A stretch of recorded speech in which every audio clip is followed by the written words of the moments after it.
abandoned his plans to come into America and essentially establish something here. Right? He had territories that he couldn't even control in the West, being St. Dominica or Haiti. Right? And also he was at war with Great Britain. And not specifically he was at war with Great Britain. Napoleon was at war with the Rothschilds. It's warm enough. I've got about 6 of the phone. He was...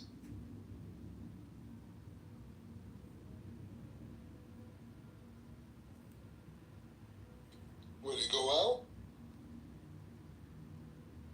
Are y'all familiar with that? I've told y'all about how the Battle of Waterloo ended. We didn't hear you. I didn't hear you. Well, you went out for a minute. The last thing we heard was the Rothschilds. Yes, he was at war with the Rothschilds. It looked like he was at war with Great Britain, but he was really at war with the Rothschilds. Did y'all know that? Negative. Norm? You familiar with that? Let's just say I'm interested to hear where you're going with this and what your substantiation is of your theory. All right.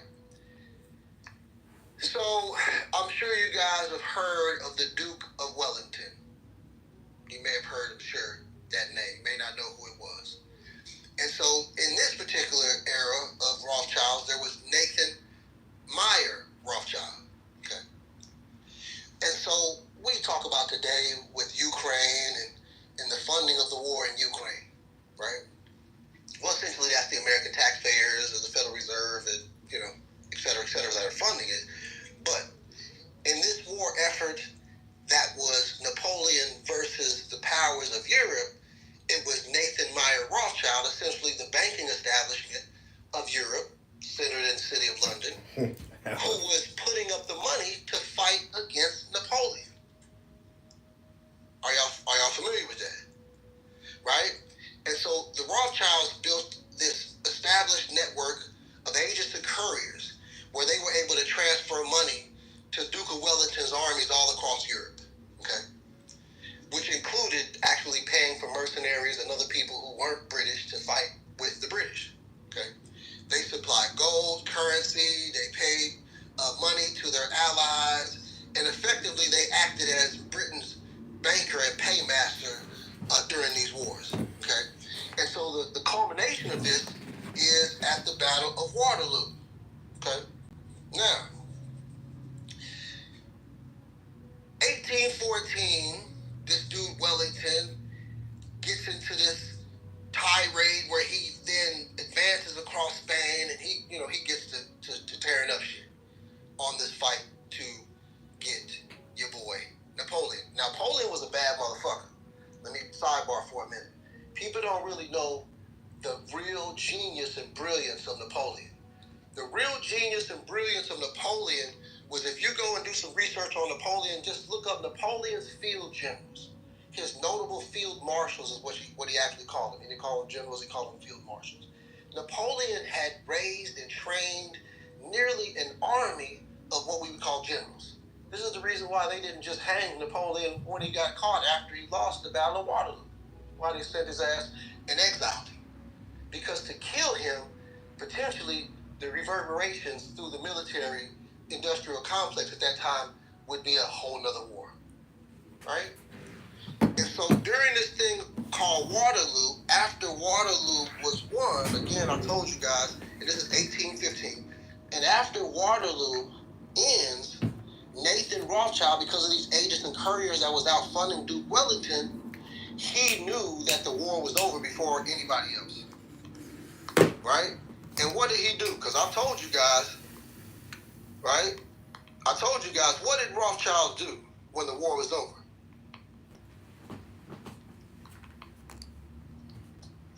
What did Rothschild do after the war was over?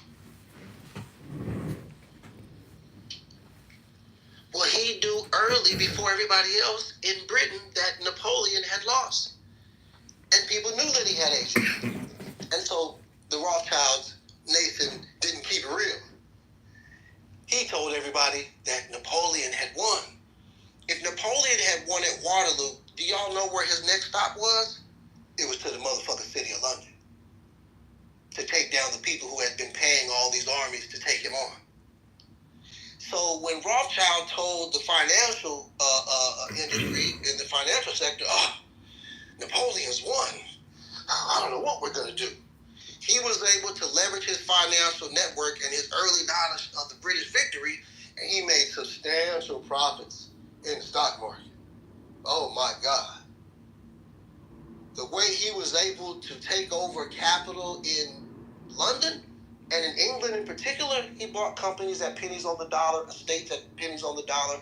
He essentially became the largest owner of this thing called the United Kingdom. And this is in 1815, ladies and gentlemen. Are y'all following me? Yep. Okay. Why is that important? Well, shit.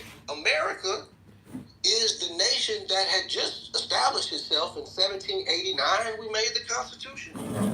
Was it 1789, Norm? When was it?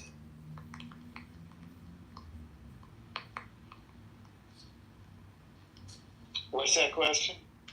When was the Constitution ratified and came into effect in America? Yeah, 1780 something. Right, 1787, I believe they signed it, and it took them a while to actually get it ratified. Okay?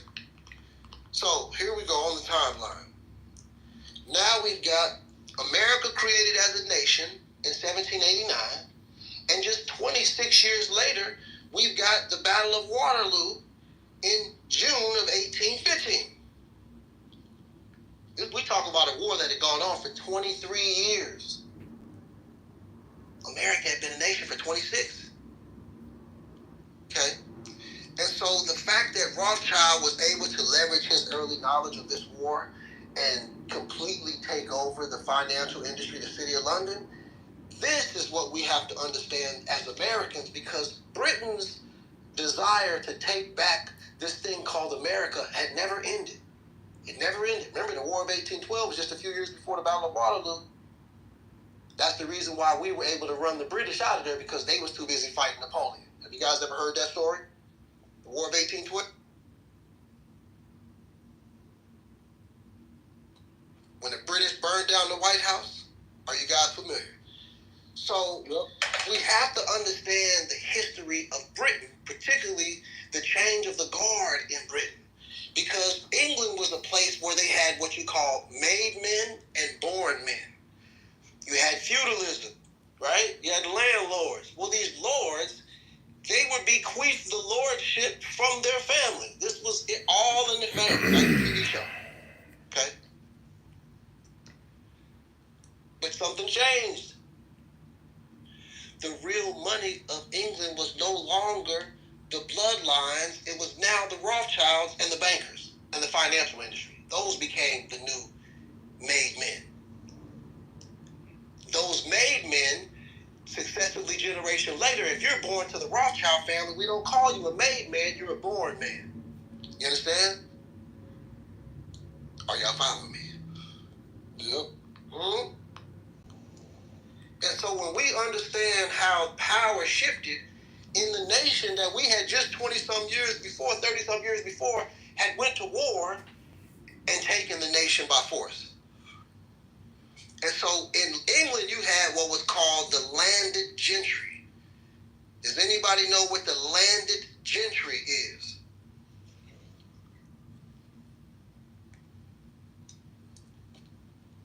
No? The landed gentry were the people who owned the land. Just when we talk about sharecropping in America, right? Tenant farming. This is what the landed gentry, this is how they made their money. By people paying them rent. This is where you get the word landlord comes from, the word landed gentry. Landlord comes from landed gentry. And they were simply the people who owned the land. Right? They were considered to be well-born, they were high social standing. Often they were part of the nobility, they would be married into nobility, etc., etc., etc. Right? And this was not just Britain, it was also Ireland, and similar social structures was, in different places like France and other places, right? So these were the people who held titles like Esquire. That's what we call lawyers today. We call them Esquires, those who are in service to the Queen. And so when we understand the history of Britain and how Britain's power dynamic changed in the early 1800s, we then begin to understand who America was really at war with. And the war strategy changed after the War of 1812. We no longer fought battles on a battlefield. We were fighting, as they say in the Bible, we fight not against flesh and blood, but against principalities. And that's what happened in the war between America and England. Abraham Lincoln wasn't killed by somebody who was loyal to America. He was killed by somebody who was loyal to England, not America. Are y'all following me? Why was Lincoln killed? That's a good question. Why did they kill him? Israel, and thou shalt see indeed the rose and the fruits of the affirmation. I was just going to take a guess. Verily, thy consciousness of body is my self-knowledge of form. Beginning and end is my holy name for them.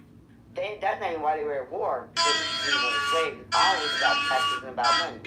So they said to him about money. And he said, no, I shouldn't. It's a really severe weakness. And Rabbi Haninas. All right. I can fit from 1 to 100. So there's here's the something thing. really strict. Is that there's an organization that El Normo is probably familiar with. You guys can go read the research that's been done by the Executive Review Committee, the Executive Intelligence Review. And the Executive Intelligence Review, the EIR, did the research. And all the facts are there. I'll post them on my Patreon. If it's not already posted on the Rocco, I've already posted the Executive Intelligence Review. And this group of people was known as Benai Barist. Are you familiar with Benai Barist? Please don't scroll. The meditation on Kopf, number 8. These are war, really meditate, drunken history, nonsense, historical conspiracy. The darkness is the fountain of existence, is based on the secondary meaning of Ayin, O-I-N, which is well, fountain or spring. 530, 130 is the numeration of Ayin. Of course I know. I know for a fact that what he's saying is nonsense. It's proven many times. It's kind of foolishness. Really.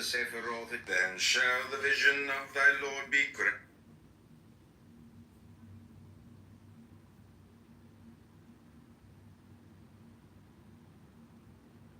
Okay. Are you familiar with Lyndon LaRouche?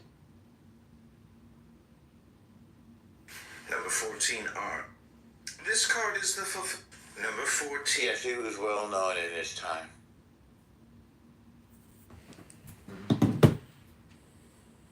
What was he well known for, Norma? Racist, conservative, right winger. What was he known for? I just told you. Racist, conservative, right winger.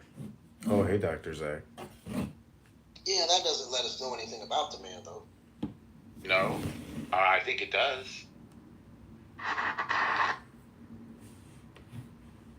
What's up?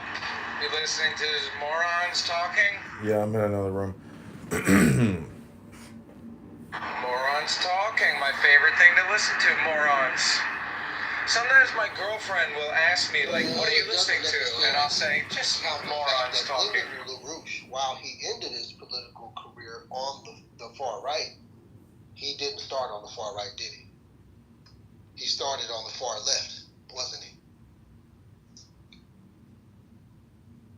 He supported the civil rights movement. However, in the 1970s, he moved to the far right. Lyndon LaRouche. He was actually a part of the socialist workers. Can y'all believe that? He's talking about a guy who was a far right racist, but he came into the political arena as a far left socialist. You see how it doesn't necessarily do the man a service to Yo, Dr. King! far right. Dr. King, what is your point, man? Why this nigga changing?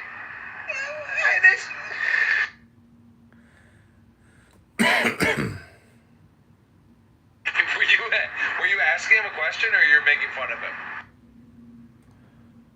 Dr. King, what is the point? Do you love the Jews or do you hate the Jews? Oh, I love the Jews. Never pay for your internet again. Discover the Ultralink free Wi-Fi router built with the same technology you...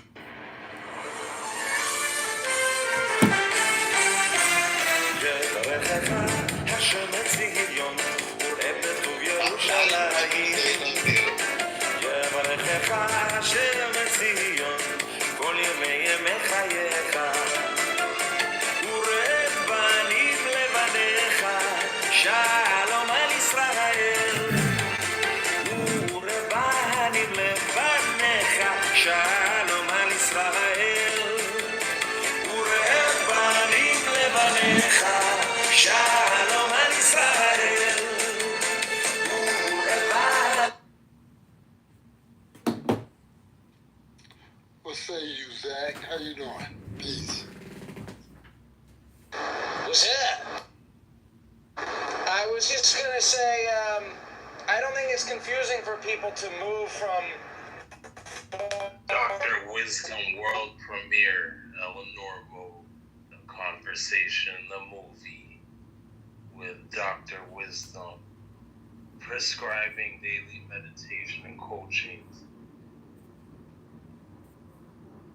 Visit Dr. Wisdom now. But let's not let the point be lost, right? I posted a link at the top to the Executive Intelligence Review. And perhaps El Normo is unaware of the research that was done, or perhaps he just, is not interested in taking a deep dive on it. Because, a lot of people, when it comes to historical information and political information, we have cognitive dissonance. A lot of us don't want to hear things What that are not point are you trying to make about LaRouche, King? The only point I'm making about LaRouche is the dynamic trajectory of his political ideology. Like, he didn't start on the far right. He didn't start off as a far right-winger, racist, or whatever. I'll give you that. I'll say he wasn't a friend of mine. But it discounts the fact that he started on the complete opposite end of the spectrum. So what do you believe in Karl Marx? Are you asking the Jewish question? What are you asking, Dr. King? Go ahead. What you saying, Zach? I don't know why that guy was removed. Did you just remove him from the stage? No, I just put him down because I couldn't hear you talking. He just was going on. You still haven't made your point about LaRouche. I described him accurately. You're claiming that he made a political change. Okay. So what? What's the significance? Where are you going with it? What's your plan? What happened to B'nai B'rith? Yeah, what are you asking? You know what B'nai B'rith means, by the way, King? Sons of the covenant. You never... It means sons of the covenant, don't it? And what is the covenant? What are those two words? The covenant, sir, is the ark of the covenant. Yeah. No, incorrect, sir. All right, well, what is it? The covenant is like when you coven that shit up, when you boil it on the stove, but you need to coven that shit up. That's the covenant.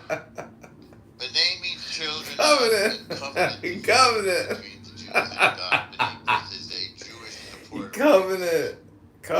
I'm not sure what point Who founded B'nai? Just make Covenant. what point are you trying to make about B'nai B'rith and Lyndon LaRouche? Please tell us. Lyndon LaRouche, by the way, of course, was not a Jew. Right, and if I may, the thing that I was going to say that was serious and not trolling was I don't think it's surprising for people to move. Well, two things. First of all, I don't think it's surprising for people to move from the far left to the far right. So what is the point you're trying to make about Lyndon LaRouche? And the second thing I wanted to say is when I looked at the website you posted, it could be that people don't want to take a deep dive, or it could be that people don't want to read the black text on the yellow background. Because every time I see black text on a yellow background, it is difficult to read, and I would be happy if you explained it to me. Why is it surprising that Lyndon LaRouche started as a far left wackadoodle and ended up as a far right, sensible kind of like American who believes in police? Well, we were discussing America in the modern day political sense. And of America's relationships, if you will, with foreign countries and Trump's juxtaposition in that conversation. But I think sometimes when we attempt to try to judge Trump or any other president, or even look at history or look at a current event, we have to look at it with historical context, right? For example, today I was listening to the radio, and it was a black radio station, and one of the ladies on the radio station was a black woman, and she was talking about dating or something like that, and she was like, I've never dated a white man. I would never date a white man. And I was sitting there thinking to myself, like, now, if a white woman was saying this, motherfuckers would be tripping. If a white lady was on there saying, I've never dated a black man, I'll never date a black man, we'd call her a racist. Will we not? Let's keep... Yep. Not me. I would say thank you. We would. Yeah, I believe we would call them a racist. I would not call her. Right, like if I said I would never date a black lady, oh my God, I would never even want to look at a black lady naked. What does that have to do with racism? Excuse me? People date who they want to date. Well, I'm not saying there's anything wrong with it, but what I'm saying is we have created a political correct standard where that's not necessarily appropriate. Because again, if it would have been Megyn Kelly that said this, right? If it would have been, let's just say, fucking Adele, who's actually dating a black guy, if this would have been anybody who is a quote-unquote celebrity or somebody in entertainment or on television or in the media, who was non-black, who said I would never date a black person, we would call that person, not me, but the general consensus is, and there would be white liberals who would also call that person racist. Does anybody deny that? We got Napoleon, B'nai B'rith, Abraham Lincoln, and Lyndon LaRouche. And I'm hoping you got some point at some point, because, I mean, why not just start with the point? Yeah, what does this have to do with Lyndon LaRouche? We were talking about the Lincoln assassination, which is where we came up with B'nai B'rith, because the Executive Intelligence Review has linked B'nai B'rith to the Abraham Lincoln assassination through the killer, John Wilkes Booth, and his affiliations and associations with men like Simon Wolfe and others. Period. Point is, They sending the wolf? whether we agree or we disagree,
השמיים, ישמחו השמיים.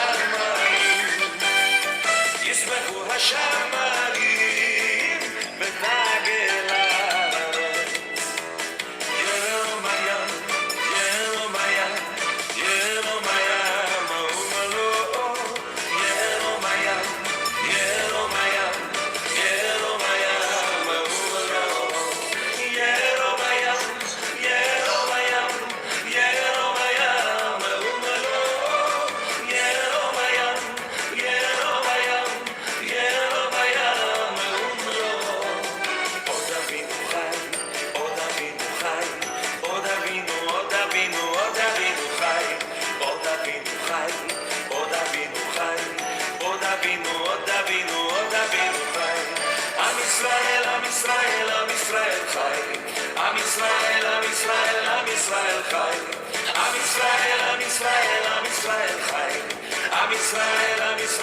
עם ישראל חי סימן טוב ומזל טוב ומזל טוב וסימן טוב סימן טוב ומזל טוב ומזל טוב וסימן טוב סימן טוב ומזל טוב ומזל טוב וסימן טוב יאללה